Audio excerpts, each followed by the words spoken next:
Assalamualaikum warahmatullahi wabarakatuh. Ayo bocah-bocah kelas 6 saiki sinau bebarengan babagan cangkriman. Apa iku cangkriman?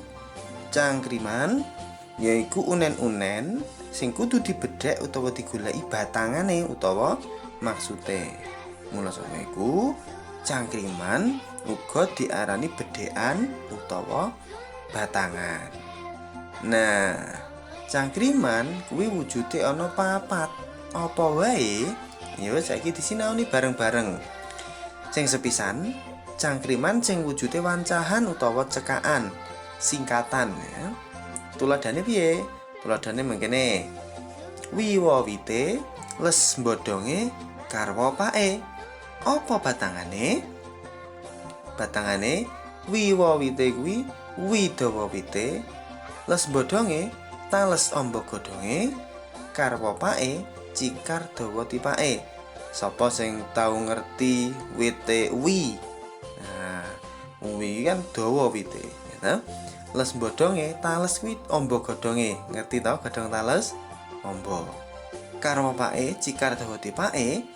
Cikar kuwi kendaraan sing kaya dokar ning sing narik utawa sing nyeneng kuwi sapi. Nek dokar kan jaran.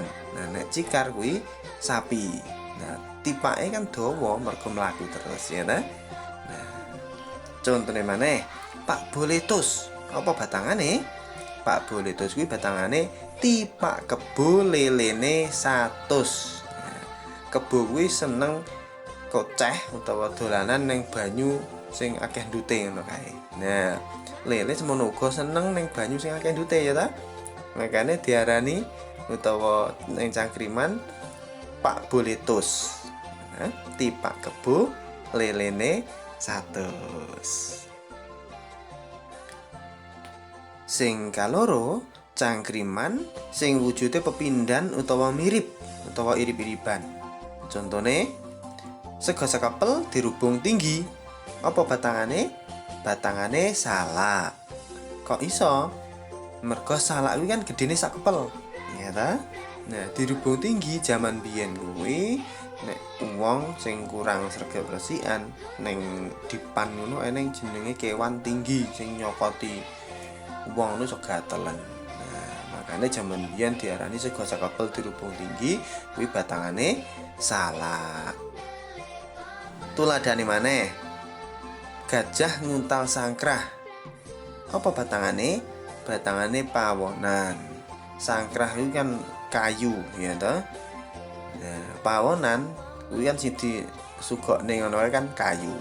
Nah, makane batangane gajah nguntal sangkrah kuwi pawonan. Sak banjure sing katelu cangkriman sing wujude plesetan. Tuladhane wong wudunen iku sugih pari. Pari apa? Paringisan. Nah, ya ta, wong biyen pancen pinter-pinter. Dadi karo guyon karo dolanan ngono, karo bedhekan. Wong wudunen kok sugih pari, ya ta, apa hubungane nek bocah saiki ngono? Tibake apa? Paringisan, pringisan mergo ngempet lara. Tuladhane maneh. Ana gajah numpak becak. Ketok apane? Ketok gorohe utawa ngapusi. Iya ta? Apa ya ana gajah numpak becak ya ta? Becake ya rusak ya ta, gajah sakmono gedene ya ta. Nah, sing kapapat cangkriman sing sinawung ing tembang. Tuladhane kaya ing tembang pucung umpamane. Bapak pucung renteng-renteng kaya kalung, dawa kaya ula penclokanmu wesi miring. Yen lumaku si pucung ngumbar swara. Nah, sangka tembang pucung iki mau kira-kira batangane apa?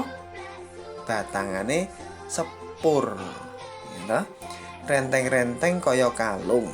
Berarti dawa gandeng-gandeng ya ta. Dawa kaya ula penclokanmu wesi miring. Nanti mencok ning wesi miring. Wesi miring iki berarti apa? Rele sepur.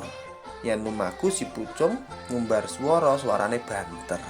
Ya, batangane sepur.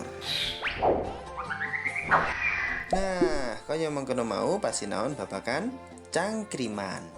Moga-moga bocah-bocah wis padha paham kabeh ya. Monggo kita pungkasi piwulangan wonten ing dinten menika kanthi waosan hamdalah. Alhamdulillahirabbil alamin. Wusana wassalamualaikum warahmatullahi wabarakatuh.